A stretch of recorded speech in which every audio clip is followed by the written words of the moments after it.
Je vais vous présenter un travail qui finalement va vous montrer qu'il est possible, par le biais de renforcement de campagnes de vaccination au sein d'un hôpital, d'arriver à avoir une campagne de vaccination suffisamment performante pour réduire le risque de grippe nosocomiale au sein d'un CHU en France. Donc, en fait, il y a une chose qui est quand même très claire, c'est qu'on sait que la grippe nosocomiale existe, toutefois, la fréquence des épisodes de grippe nosocomiale est totalement sous-estimée. On sait que lorsque l'on regarde l'inventaire des épidémies de grippe reportées comme des cas de grippe nosocomiale dans les hôpitaux, finalement, il y en a très peu. Or, c'est une réalité. Et cette réalité, elle impacte particulièrement les patients fragiles, entraînant une mortalité, une morbidité qui est très élevée. Je pense qu'il y a un certain nombre de points qui vaut le coup de rappeler, c'est que premièrement, dans les causes d'entrée en dépendance, eh bien, la grippe arrive avant la fracture de hanche. La deuxième chose qui est très importante, en particulier chez les personnes âgées aussi, c'est que la mortalité liée à la grippe chez les personnes très âgées est de 5 à 7 %. Ce sont des chiffres qui sont considérables. Et donc derrière, on a besoin de mettre en place des outils de prévention. Dans le périmètre de la grippe, au sein des hôpitaux et au sein des EHPAD, on sait que le personnel médical est un vecteur de la grippe, que les campagnes de vaccination, elles sont nécessaires, mais aujourd'hui, lorsqu'on fait le bilan, elles ne sont pas performantes. Il y a une réticence à la vaccination chez les soignants. Cette hésitation vaccinale, finalement, elle est alimentée par le fait qu'on n'a pas de données robustes. Pour une campagne de vaccination, on doit définir des objectifs. Et pour cela, on a monté une initiative à l'hôpital de la Croix-Rousse qui a été une construction qui s'est faite en plusieurs étapes. D'abord, expliquer ce que c'est que la grippe à l'hôpital au personnel, en utilisant des données préliminaires qui sont des données de l'hôpital. Donc on utilise leurs propres données générées dans leur service pour expliquer ce que c'est que la grippe à l'hôpital. On a ensuite analysé avec eux les moteurs de l'hésitation vaccinale. Qu'est-ce qui faisait qu'ils ne se vaccinaient pas? Toujours avec une espèce de discussion entre eux et nous. Et puis derrière, on a décidé aussi de leur fournir une information qui était à la fois critique, robuste et sans langue de bois. L'objectif, après ces explications, c'est d'emporter la conviction, notamment des indécis. Et pour cela, on va au contact des équipes, on répond à leurs questions et surtout pas imposer, expliquer, ne pas prendre le message de haut, laisser parler tout le monde, même les anti-vaccinaux. Pour cela, on est allé voir les équipes dans les services et dans ces services, on leur a présenté un certain nombre de choses. Premièrement, des données très factuelles sur la grippe. C'est un virus à transmission aérienne. Seuls les malades transmettent. La deuxième chose, c'est qu'il y a une épidémie chaque hiver. Et que chaque hiver, l'impact de l'épidémie peut être différent de celui de l'épidémie précédente, mais il est toujours significatif.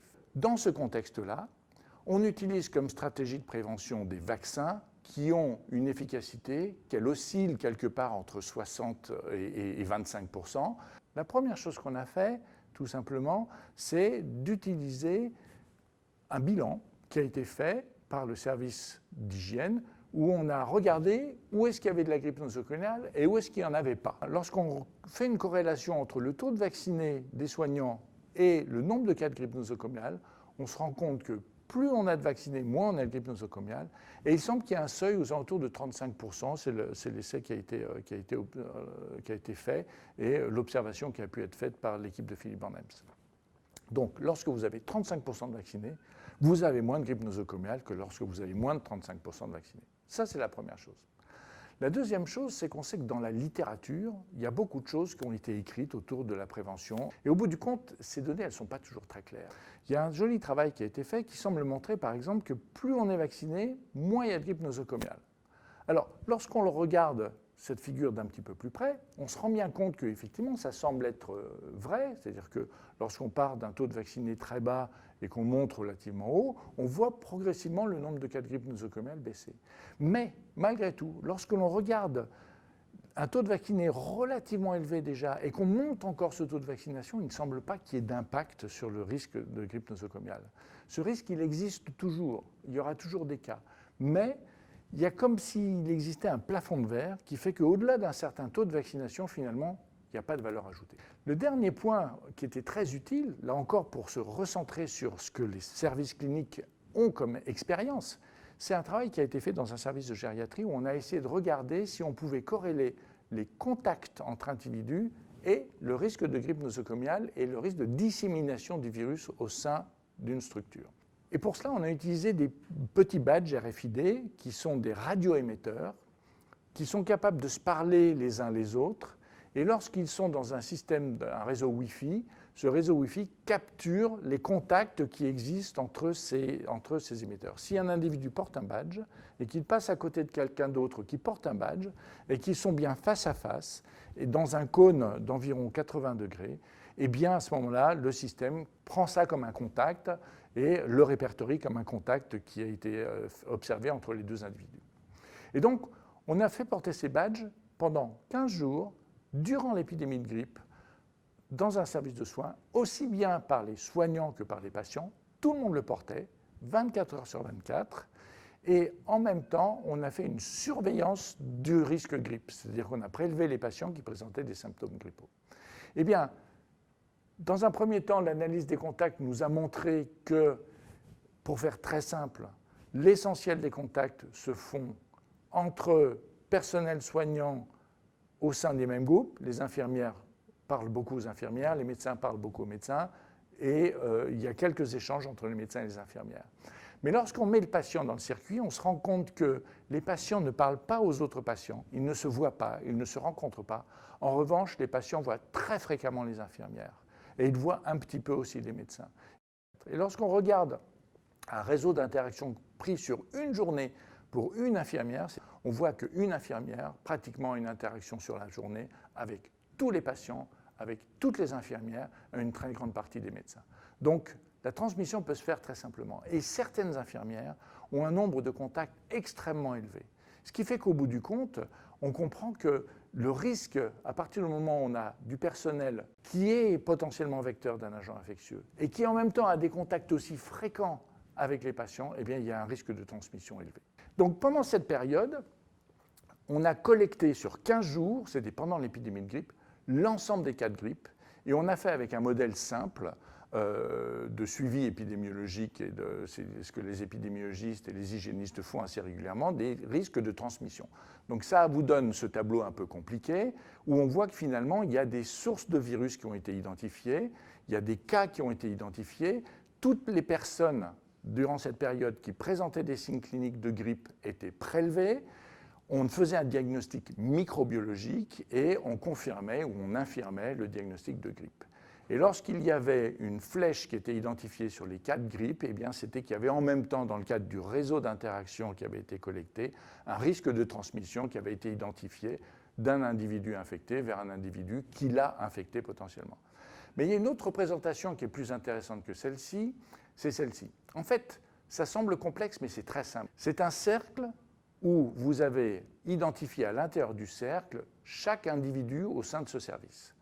Vous avez d'un côté les patients, d'un autre côté les soignants, ce qu'on appelle les infirmières, les nurses, et d'un autre côté les médecins.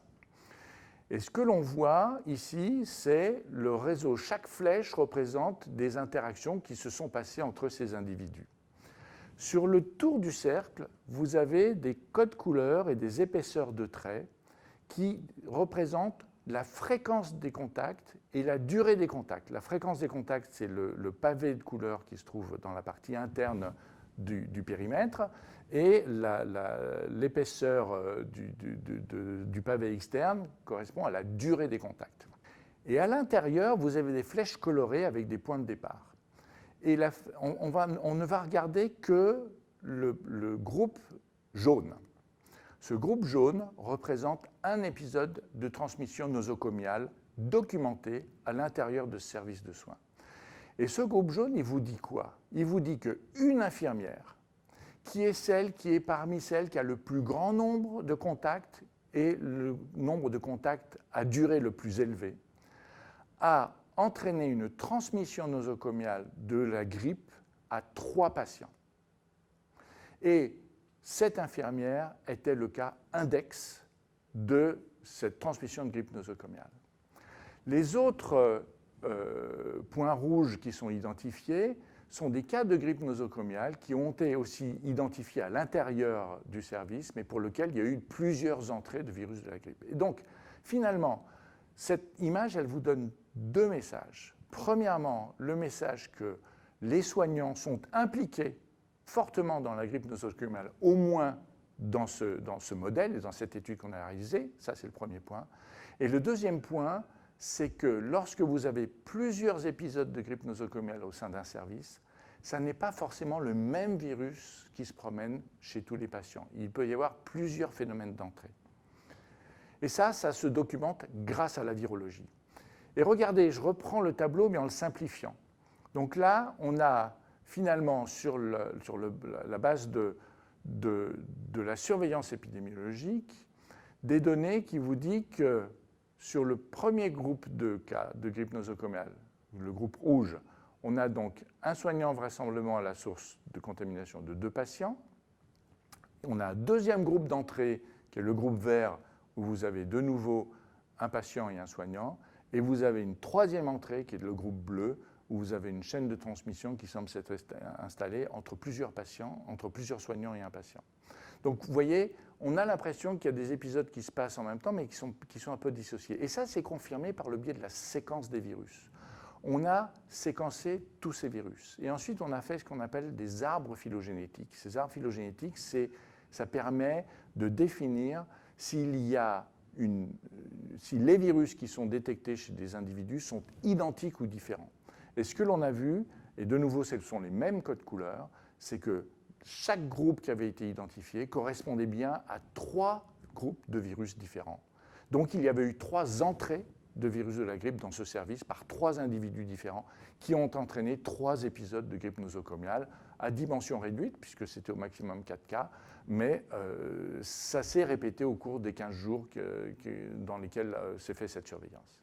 L'ensemble de ces éléments, je m'en suis servi pour aller présenter un travail de prospectif dans des services cliniques. On est capable de leur dire, on explique que le personnel est impliqué dans l'entrée et la dissémination des virus, puisque c'est clairement montré. Deuxièmement, si on fait une vaccination des soignants, ça doit réduire ce risque.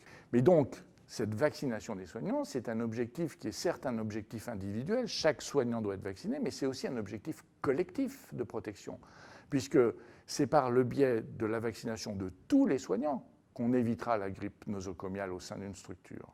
Et que finalement, si on rejoint un tout petit peu les travaux qui ont déjà été faits, peut-être qu'on peut définir un taux de vaccination minimum qui doit être atteint pour commencer à induire cette protection collective. Et que pour cela, eh bien, il faut qu'on arrive à convaincre et à expliquer. Et donc, il a été décidé de faire un travail d'information et de suivi pour alimenter la connaissance autour de la grippe du personnel. Et l'hypothèse qu'on a développée, elle est basée sur des modèles mathématiques qui sont relativement compliqués, mais qui finalement s'expliquent assez simplement. Le vaccin contre la grippe, il a une efficacité qui n'est pas de 100%. En moyenne, on considère que l'efficacité de la vaccination contre la grippe est aux alentours de 60%, entre 50 et 60%. Ça, c'est une première donnée. La deuxième donnée qu'on a, c'est que le risque de transmettre la grippe à quelqu'un d'autre lorsqu'on est grippé, on est capable de le calculer statistiquement. Et une épidémie de grippe, statistiquement, elle est liée au fait qu'un individu grippé va infecter 1,5 personnes. C'est ce qu'on appelle le taux de reproductibilité primaire, petit r0. Eh bien, lorsque l'on croise cette information en disant on a un taux de reproductibilité primaire, c'est-à-dire le nombre statistique de cas secondaires qui est de 1,5 lorsqu'on a affaire au virus de la grippe, et on a un vaccin qui est efficace aux alentours de 60%, eh bien, en gros, pour commencer à avoir une protection, il faut avoir 40% de vaccinés dans la population qu'on souhaite protéger. Et ça, c'est très cohérent avec, premièrement, les premières données qu'on avait eues avec les 35% qui semblaient montrer une différence au sein des hôpitaux, et deuxième chose, avec le fait qu'il y avait un effet de plafond de verre qui fait qu'au-delà d'un certain taux de vaccination, finalement, ça ne servait plus à rien. Et c'est très pratique parce que ça permet aussi de conduire des stratégies de vaccination, même si tout le monde ne se fait pas vacciner. Le départ, c'est quoi? L'hôpital groupement hospitalier Nord, c'est à peu près 1100 lits. Un quart de ces lits correspondent à des services qui sont des services sensibles, qui hospitalisent des patients fragiles. Ces patients fragiles, lorsqu'ils sont à l'hôpital, ils sont sujets au risque de grippe nosocomiale, avec les conséquences que je vous ai déjà dites.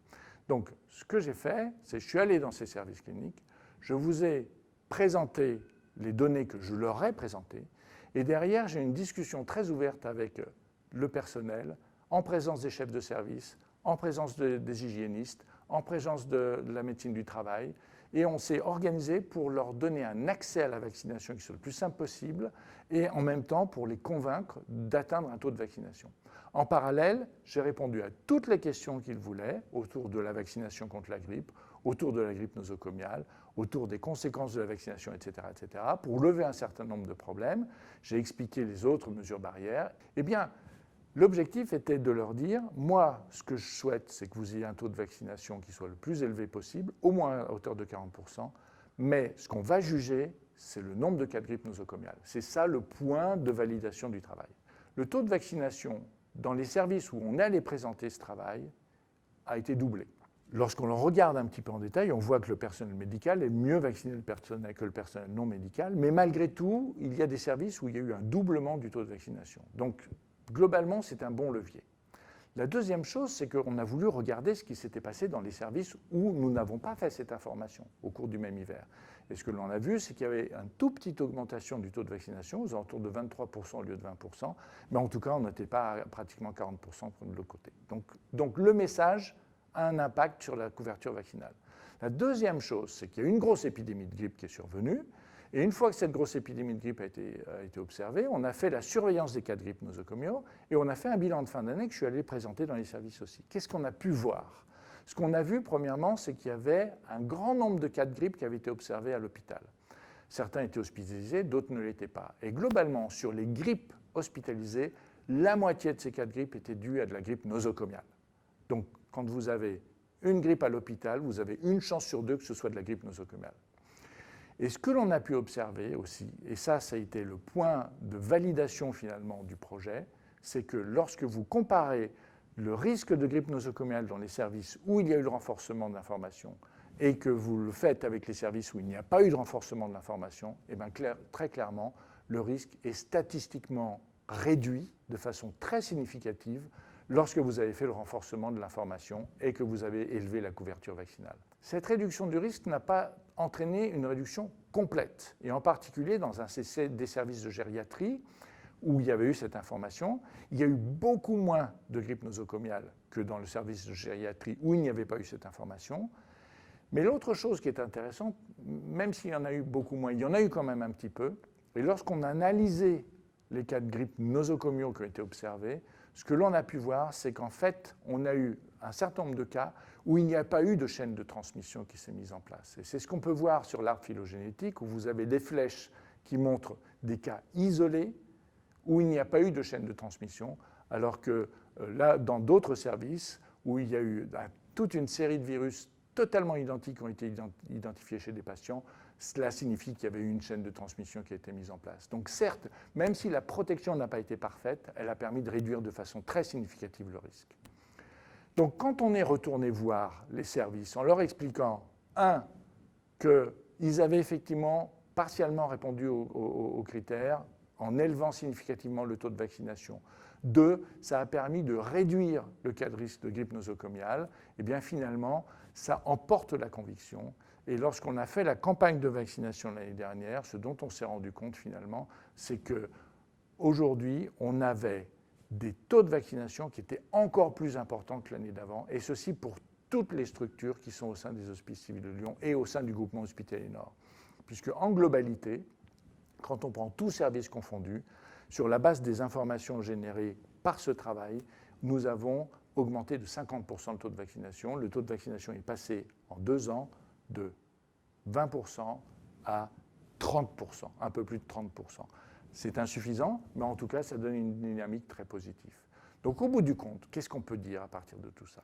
C'est que dans la mesure où on est capable d'expliquer un objectif, de connaître les limites de la vaccination contre la grippe, mais aussi ses atouts, et de reposer le contexte dans le cadre d'un service, eh bien on est capable d'expliquer très simplement à des soignants qui sont toujours très réceptifs au bien-être des patients et au bien-être du groupe, de dire que la campagne de vaccination contre la grippe, elle a une finalité de protection collective parce que tout le monde participe, qu'elle protège le groupe des soignants et par conséquence les patients, et qu'en faisant cela, on diminue le risque de grippe nosocomiale de façon très significative et de façon mesurable. Et que le point d'ancrage du calcul de l'intérêt de la vaccination contre la grippe à l'hôpital, ce n'est pas d'avoir un taux de vaccination élevé, mais d'avoir une baisse du risque de transmission nosocomiale. Et bien, dans ces conditions, de nouveau, on a une adhésion qui est très bonne. Et les difficultés de mise en œuvre de la vaccination contre la grippe sont en train de tomber progressivement. Donc ce travail qui a été fait au sein des Hospices civils de Lyon a été fait par un ensemble de personnes extrêmement important au sein du laboratoire, au sein du Centre national de référence, dans les services cliniques avec le soutien de nouveau des chefs de service et des cadres infirmiers, avec la médecine du travail, avec le département d'épidémiologie et les services d'hygiène hospitalière. Et grâce à tout ça, aujourd'hui, je peux vous dire qu'il y a une dynamique de vaccination positive au sein des Hospices civils de Lyon et plus particulièrement au sein du groupement hospitalier Nord.